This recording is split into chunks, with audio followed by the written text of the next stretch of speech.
Hello, everyone. I'm Rashad Robinson, president of Color of Change, and I'm so excited to be here to have a conversation with Congresswoman Pramila Jayapal of Washington State. And we're here to talk about antitrust, corporate power, big tech. We're here to talk about sort of all of the ways in which the rules of the road of how the biggest companies in the world get to decide how we communicate, how we engage in the marketplace, how we access culture, how that shapes our lives, and what are the things that need to happen to ensure that we level the playing field and that we ensure big companies don't get to dictate the terms of everything. There was a hearing recently, in the Capitol where Congresswoman Jayapal, who also leads the Progressive Caucus, really leaned in on a whole set of questions around big tech, spent time questioning the biggest leaders of tech companies like Google, Facebook, Amazon, and Apple. But I want to start off, Congresswoman Jayapal, first by just welcoming you and saying hello. How are you? I am good. And thank you so much, Rashad, for all of the work that Color of Change and you and your leaders are doing across the country. It's really great to be with you. Thank you. Well, thank you. And so, I throw around terms, all of us throw around terms, sometimes big tech. We talk about these things. Can you talk a little bit about sort of antitrust, big tech? Explain it for people, help unpack it for people of what we're talking about here and why having a hearing on it and why moving that hearing towards action and legislation is so important. Yeah, absolutely. So, a lot of people may not really think much about antitrust as affecting themselves. And so the way I break it down is antitrust is essentially about small is beautiful, right? It's essentially about this idea that so many of us work to have local control and local accountability in our communities for the things that we care about. That's why we elect local representatives to represent us. That's why we think about small businesses as being so important to the ecosystem, particularly of our Black and Brown communities. I mean, this is where our economy really meets our community, is in those small businesses. And so antitrust is really about how do you keep power from being concentrated in very few hands at the very top? How do you make sure that the little guy has a real shot at making it? How do you make sure that in your own community, you have a corporation, a business that is actually accountable to that community? And then if you take it one step further and you look at wealth inequality and racial injustice in this country, so much of it comes because of the concentration of power in the hands of very few. And when you have these big tech companies, when you have big companies generally, but tech is an interesting arena because it's not traditionally where antitrust was focused on. Antitrust was focused on railways, which there's a really interesting civil rights history to that.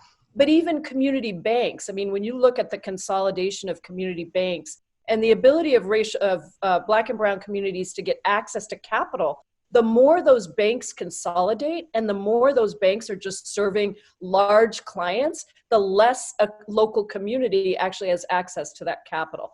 So big tech has access to all of your information. So these platforms, we all use them, Google, Apple, Amazon, Facebook. When you use those platforms, you get a great service. These are things that we all want to have, but you're giving over your information to these huge corporations so that they can use that information to essentially become bigger and bigger and bigger, and then have control of your information and not be accountable to us for hate speech, for privacy violations, for anti-competitive behavior, essentially suppressing small businesses from being able to compete in the marketplace. So on every level, they are the opposite of small is beautiful, and they're the opposite of accountability and diversification of power rather than concentration of power. We've also watched as these companies buy up the small businesses that start, the new ideas. Facebook owns over 70% of the messenger market. And so, talk a little bit about sort of the fact that even when you do have sort of competition emerging, that what these companies do, Amazon is legendary for it, that they sort of cut the competition out. They buy the competition. They suppress the competition. In many ways, sort of the experience then for us as end users that we might not even realize we're having that experience. Can you talk a little bit about that? Yeah, this was a huge theme of the hearing, which, by the way, was the first time that the House has done a major hearing, and it was bipartisan, on antitrust and using these 4 platforms as the main focus, a 1-year investigation. But there's a pattern that emerged in everything that we found, and that I questioned both Mark Zuckerberg and Jeff Bezos, and actually Sundar Pichai from Google on during the hearing. And that is a pattern we call copy, acquire, kill. So when you are a major tech platform, and let's just take Amazon as an example, this can apply to any one of these, and you have control over who is on your platform, and you're so big that you control 75% of the marketplace in any particular space. A small business comes on, not only do you have all of their information about what products are selling well, you can just decide to make a product that is the exact same as that business. You can underprice them because you know what they're pricing at and you know who they're targeting, and you can essentially send them out of business. That's one way. You can copy and you can send them out of business in that way if they start to get too big.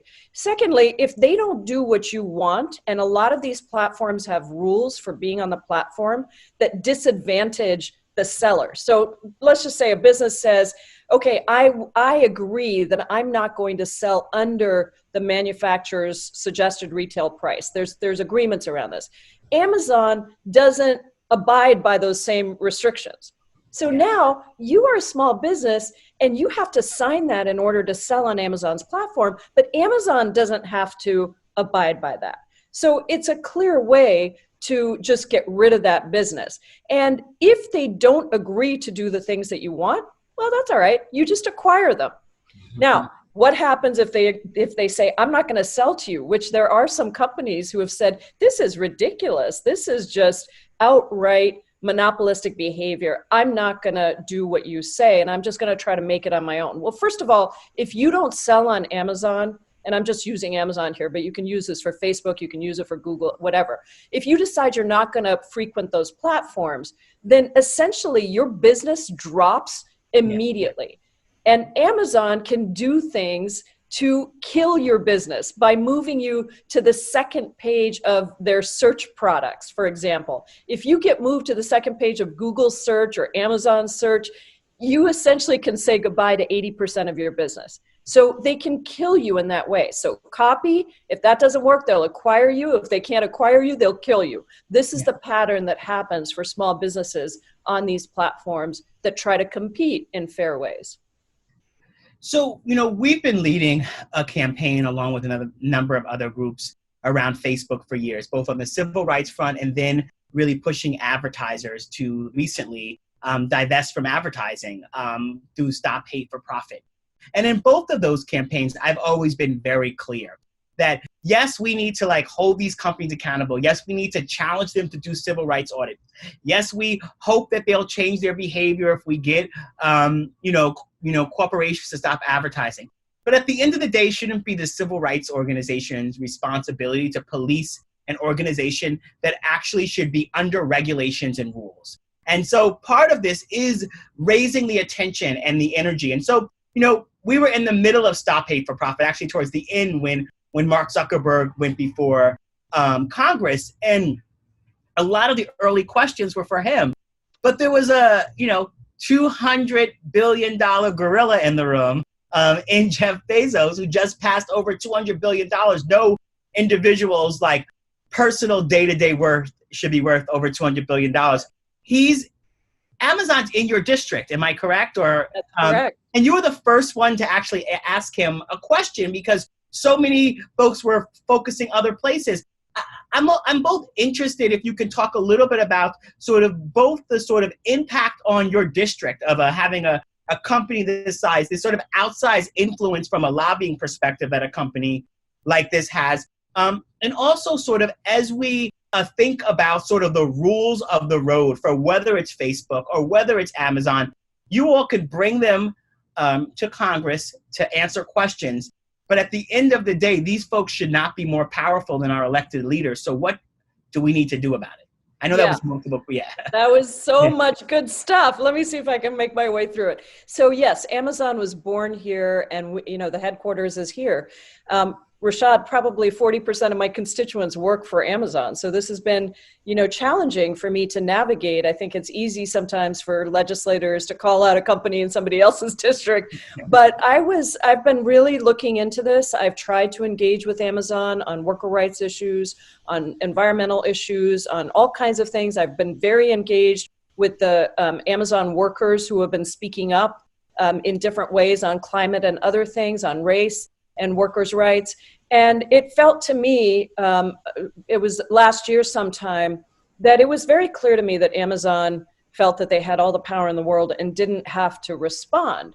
And that really troubled me. And so I spent quite some time engaging directly with Amazon. But then last year, I decided that it was time to be public about what I had been experiencing and my concerns with Amazon. And so I did that. There was a New York Times story that came out about how I'm targeting Amazon. Look, I'm not targeting Amazon, but I have values. And the reason I ran for Congress is because I intend to uphold those values when it comes to human rights, workers' rights, racial justice, economic justice, and now antitrust. This is a very serious antitrust question with Amazon. And so I think that with both Facebook and Amazon, and thank you for the campaign that you ran, I raised it directly to Mark Zuckerberg. And I said, are you just too big to care?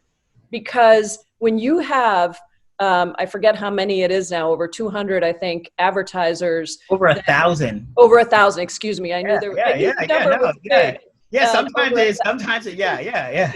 I said it right in the hearing, I promise. Over 1,000 advertisers that have pulled their advertising because you're not even following your own civil rights audit that Facebook put into place. Then are you too big to care? When you say mockingly in a staff meeting that, they'll be back, essentially they don't have any other option, they'll be back. That is the epitome of monopoly power. And I think for Amazon as well, I had another set of questions I didn't have time to get to for Jeff Bezos, but there is a whole other set of issues that is harder to tie just to antitrust, because antitrust in this country has been focused primarily around consumer price. And so these companies argue that Amazon is bringing down the price for consumers. Well, they're only doing that until they get rid of all the competition. And then once they get rid of all the competition, they increase the price, or they do it by not respecting workers' rights and not being willing to pay a decent wage or not giving benefits or those kinds of things. So it's a little challenging to focus just from an antitrust perspective. But I think that with Amazon, there is, and with all of these companies, there is a very direct tie to corporate behavior. And what is a company's responsibility, to get back to your very first point, to actually be able to contribute to the common good? When corporations were first started, Rashad, there used to be a requirement to get your corporate charter. You actually had to be able to show that you were going to do good for the community. And that's no longer the case. There used to be restrictions for corporations on their charters to not be able to buy a certain amount of land, not own a certain amount of land. There were actually restrictions on how much land a company could own. Those things are no longer there. We've gotten rid of all of those restrictions. And so that power has been concentrated, and Amazon can essentially own 40% or 50% of downtown Seattle. And last fall, they decided, in a very ill-advised move that really backfired on them, and I helped with that, to essentially buy the city council elections. In 2 weeks before the election, they poured $1 million into trying to buy city council elections. To be honest, they may have stood a chance of getting a few more of their candidates into the city council had they not done that. But the minute they did that, it allowed us to show exactly what they're trying to do. They're trying to buy the elections. That was inconceivable. And all of their candidates lost with the exception of one that was going to win anyway. So I think that this is, it's insidious to see how this power is used to lobby, whether it's buying 500 lobbyists that stand outside our door every day, or whether it is just the work at home. Or even as they look for other headquarters across the country, it was interesting, right? They got bids from cities that explained their entire transportation logistics, all the major competitors, all the ways in which those cities operate their distribution networks. So Amazon got all of that information for free. And that is very helpful to them as they map out their strategy for expansion, both horizontally and vertically, right? That means you control every aspect of the supply chain and you control every aspect, even going across the platforms in different industries. So very, very, very important for us to look at Amazon, to recognize that antitrust laws alone may not be constructed in a way that is going to address all of this. But there's certainly more we can do around both new laws and enforcing the ones that we have on the books that have not been enforced in the ways that they should have. So let's imagine, let's dream, and then obviously folks who are watching, let's work, that we have the political levers in place to do the things that we actually want to do, that we have the folks in office who will put the power behind the various agencies and put the laws on the books that allow us to create a new level of accountability, a new level of rules on the road. What are some of the things that you feel are most immediate? What are the things for folks who are watching to say, oh, yes, this is what they should do? Because oftentimes we're sold stories about silver bullets, and sometimes we're sold stories that it's impossible. And it's always a mix of those things. And I would love it if you could just help for people to know that there is something we can do. There is a vision for something new. Absolutely. Well, things are always impossible until they're possible, Absolutely. right? The possible is not static. It never has been. And if politics is the art of the possible, then it's up to us as organizers, wherever we sit, to change the boundaries of what is seen as possible. And that's what your Stop Hate campaign does. And that's what you've been doing at Color of Change. The public pressure right now, there's really two areas, right? Three, actually. One is public pressure, which is extremely effective because both employees don't want to work for a company that's doing terrible things and is seen in a terrible light, and also because you can stop money from going to that company. It's why your ad boycott is very effective, even though Facebook is using its might to push back on it. But let's be clear, it's still effective in lifting up the issue and helping us as regulators and legislators to then look into the bigness that that this thumbing of the nose at a boycott might provoke, right? So that's the first, is a public pressure, extremely important because it elevates an issue and it also allows for people's voices to be heard. So how are you being disadvantaged? What is happening to Black businesses? What's happening to Black people? And as wealth gets concentrated, what happens to medications when Amazon essentially stops people in pharmacy deserts from being able to get their medication at a local store? I mean, there's all of these things that are very, very important. Second is around legislation. And that when we craft legislation, and we're getting into the final piece of this investigation, we should have some recommendations out soon in the next month or two.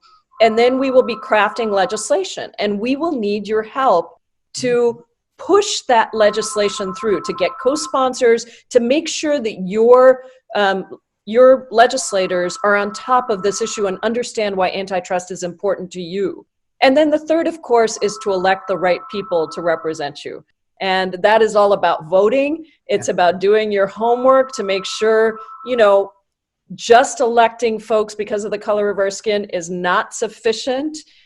We have to elect people who are both represent the diversity of the country, but also represent the solutions that are going to lift up people of color that are at the bottom. And unfortunately, with corporations, sometimes we have too many candidates, regardless of the color of their skin, who are still just going to do the bidding of the Chamber of Commerce. And so it's really important to look at somebody's track record around taking on big corporations as part of your analysis of whether or not they're going to represent the diversity of the country and actually fight for justice when it's hardest, when everything is levied against you, and maybe even when you have one of these giants in your district, but you're still willing to take them on. Yeah, at Color of Change, we oftentimes say corporate power anywhere is a threat to racial justice everywhere, which obviously is a play on Dr. King, but also just a recognition of all of the ways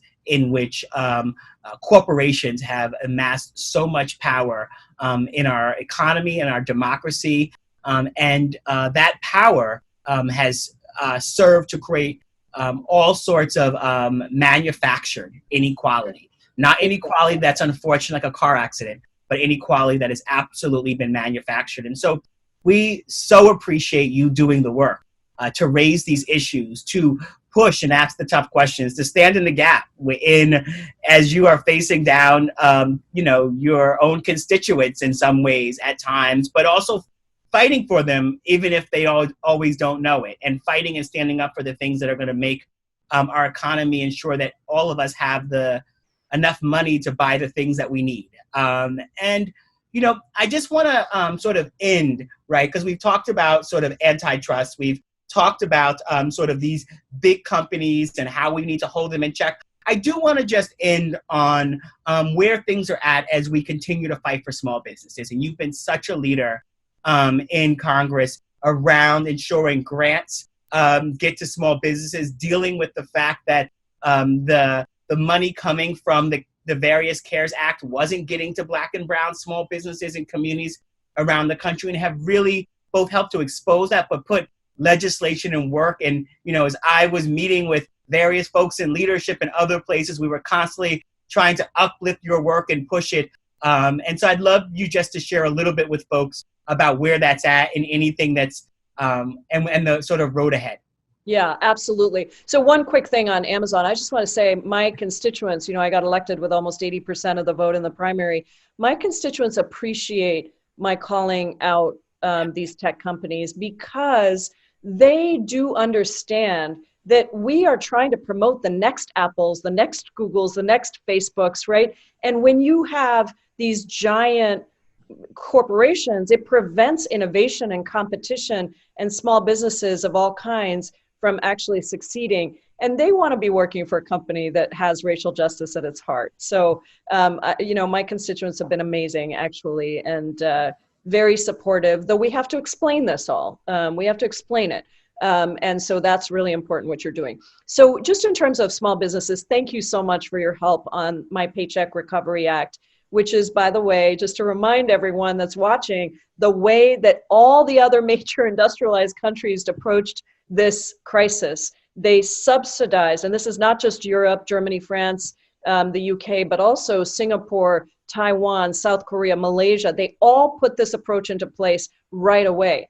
And what it does is it says, instead of going through banks, Rashad, when have banks been friends to the Black community in this country? That is not how we get, that's not how we get our support, right? And so instead of going through banks like the PPP program did, the Paycheck Recovery Act says we would go straight from Treasury to the business, and any business of any size can apply, because those small businesses get left out of a PPP program where the banks are just choosing the largest companies or the friends of Donald Trump.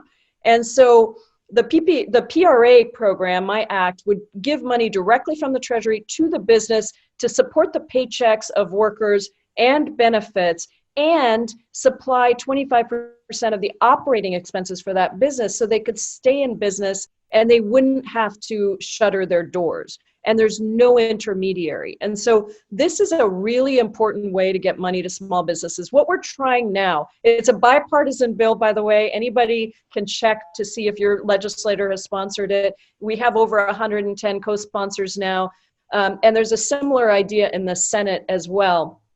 So please ask your legislators to sign on to it. But what we're trying now, and we'd love your help with this, is to say, okay, if there's going to be more money for the PPP program, then let's carve out a chunk of money that could essentially be like a Paycheck Recovery Act pilot within the PPP program. So, you know, it was good that we moved towards CDFIs and community financial institutions. That's good. But what would be better is to just go directly. So if you were a small business or a minority-owned business, that you would then be able to just apply directly to the Treasury in the way we outlined, just a one-page thing that says, I've lost revenue, I want to qualify for this money. It's a grant, not a loan, and it goes on until unemployment reaches a certain level. So let's say we set aside a chunk of money within the PPP program, so small businesses and minority-owned businesses could apply directly to Treasury, get that money immediately, and not have to go through the banks. That, I think, is something that we could really do. So I'm pushing that. I've spoken to Nydia Velasquez, the small business chairwoman, about it. Obviously, we need to get Republicans on board, but we also have to help our own leaders understand that we need a different way to address this issue. And we have to be bold enough to say, you know what, the PPP program did some good things, but we need a better way to reach folks of color and small businesses and minority-owned businesses. I love ending on that, of being bold, a different way, and fighting for our people. Congresswoman Jayapal, it's always a pleasure. Thank you for continuing to raise the important issues, continue to fight. We are fighting alongside you, and I look forward to seeing you in person one of these days in the future. Thank you so much, Rashad. It's always great to be with you. Thank you very much. Take care.